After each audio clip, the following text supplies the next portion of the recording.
ኣብ ታሪኻት መጽሓፍቲ ኦርቶዶክስ ተዋህዶ ንንጉስ ቆስጠንጢኖስ ዘይፈልጥ የለን። ንምልላይ ዝኣክል ግን ቆስጠንጢኖስ እቲ ቀዳማይ ንጉስ ክርስቲያን ዝነበረ እዩ። ኣዲኡ ንንጉስ ቆስጠንጢኖስ ቅድስቲ ኢሌኒ ትበሃል። ቅድስቲ ኢሌኒ ነቲ መስቀል ጎይታና ኢየሱስ ክርስቶስ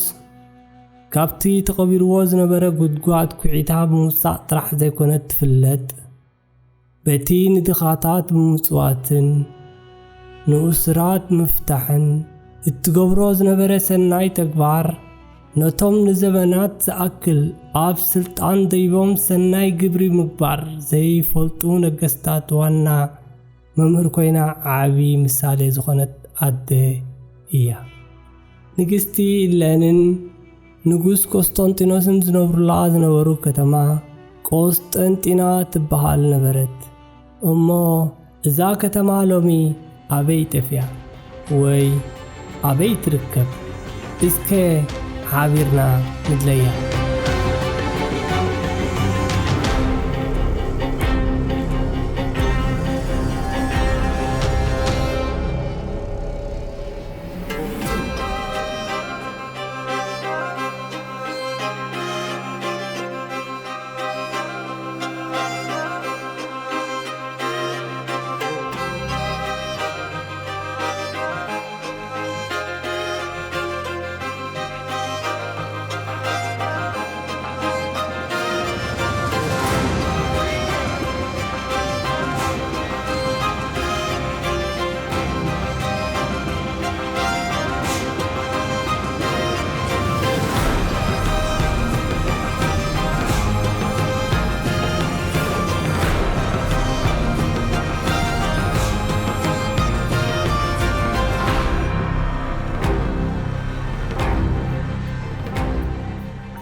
ኣብ 657 ቅድሚ ልደተ ክርስቶስ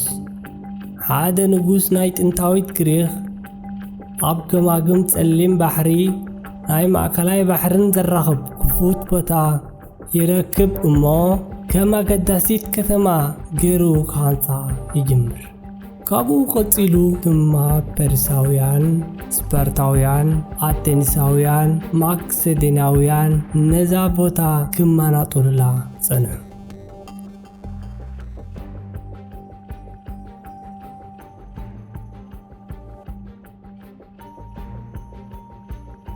ኣብ 196 ድሕሪ ልደተ ክርስቶስ ግና ንግስነት ሮማ ካብ ማክሴዶናውያን መንጢሎም ብምውሳድ ኣብ ትሕቲ ግዝኣቶም ኣእተውዋ። ኣብቲ ግዜቲ ንግስነት ሮማ ብጣዕሚ ዓብዪ ስለ ዝነበረ ብሓደ ንጉስ ክመሓደር እውን ኣዝዩ ኣሸጋሪ ስለ ዝነበረ ድሕሪ ቁሩብ ሕድሕድ ዘይምስምማዕ ድማ ምብራቃውያንን ምዕራባውያንን ሮማውያን ተባሂሎም ተፈላለዩ። ኣብ 330 ንጉስ ቆስጠንጢኖስ ናይ ምብራቅ ሮማ ንጉስ ምስ ተሸመ ሰራዊቱን ንብረቱን ሒዙ ካብ ሮማ ናብ ቆስጠንጢና በዚ ናይ ሕጂ ኢስታንቡል ቱርኪ ከይዱ ተቐመጠ። ንቆስጠንጢና ድማ ርእሰ ከተምኡ ገበራ።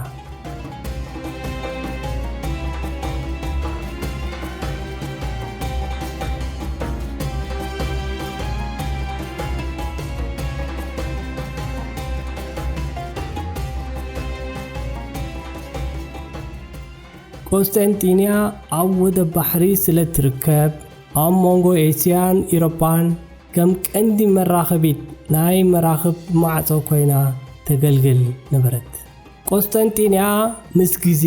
ሓንቲ ዓባይን ሃብታምን ከተማ ኮይና ንልዕሊ 1000 ዓመታት ቀጸለት። 1000 እኳ ብዙሓት ካብ ሩስያን ኣዕራብን ክወርዋ እንተመፁ መናድቓት ናይ ቆስጠንጢንያ ነዋሕትን ኣዝዮም ድልዱላትን ስለ ዝነበሩ ክስዕርዎም ኣይከኣሉን።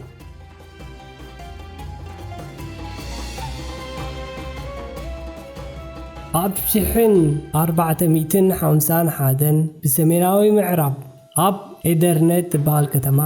حدا نجوس ناي أوتمان نكسنت يموت مو ودو محمد كلاي زبحان ناب سلطان ديبه محمد ناب نكسنت مستيبه نقسطنطينية كورا كتور دليت نيرو بزحات وررتي عب مناطقات قسطنطينية بزي ملاس وري كم استقتلو عند عدي فلت اقوان تنبره فلوي مدلوات غيرو ناب قسطنطينية تبقسي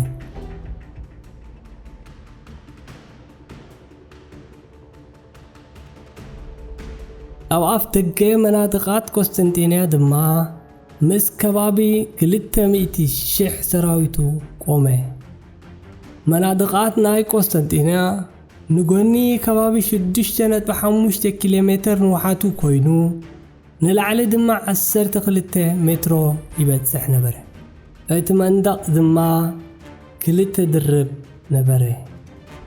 سراويت قسطنطينية كبابي 35 شح زبصحو اكوان تنبرو كابعاتهم وطم 6 شح تراح يوم قبو تادراو سلطانا زنبروم محمد بزحي سراوي تراح زي كونه زنبرو بيتنا يشعو قزيه ترايو زي فلد تتقاسي مدفع حيزو لمناطق قسطنطينية كنا غالقو جمري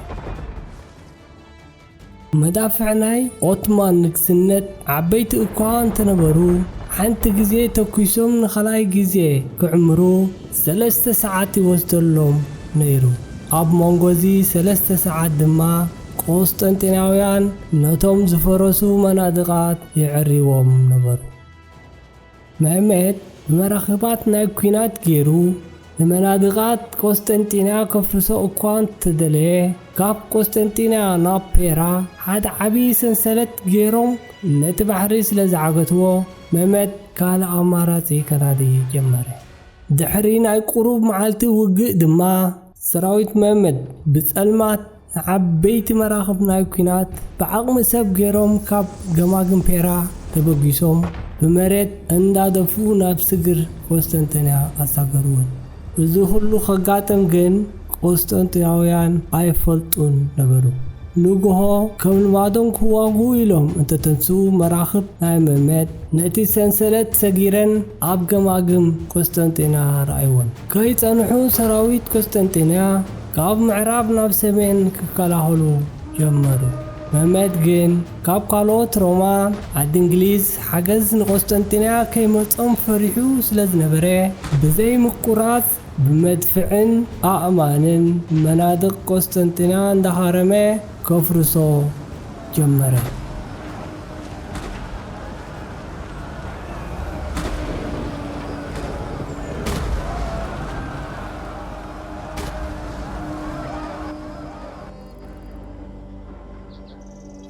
زلوا بزحي سراوي تتغيمو خا نقسطنطينة ኣብ ትሕቲ ቁጥጥሩ ኣእተዋ እቲ ናይ መጨረሻ ናይ ሮማውያን ግዝኣት ድማ ኣብዚ ቦታ ተደምሰሰ ሱልጣን መህመድ ነቶም ድሕሪ ኩናት ዝማረኾም ወታደራት ከይቀተለ ገዛውቶም መንጢሉ ካብ ቆስጠንጢና ኣሳጎጎም ኣብ ቆስጠንጢና ዝማረኾ ናይ ሶፊያ ቤተ ክርስቲያን ዝፍለጥ ነበረ ድማ ናብ መስጊድ ቀይሩ እቲ መስጊድ ክሳብ 1935 እንዳገልገለ ነይሩ ካብ 1935 ግና ክሳብ ሕጂ ከም ቤተ መዘክር ኮይኑ የገልግል ኣሎ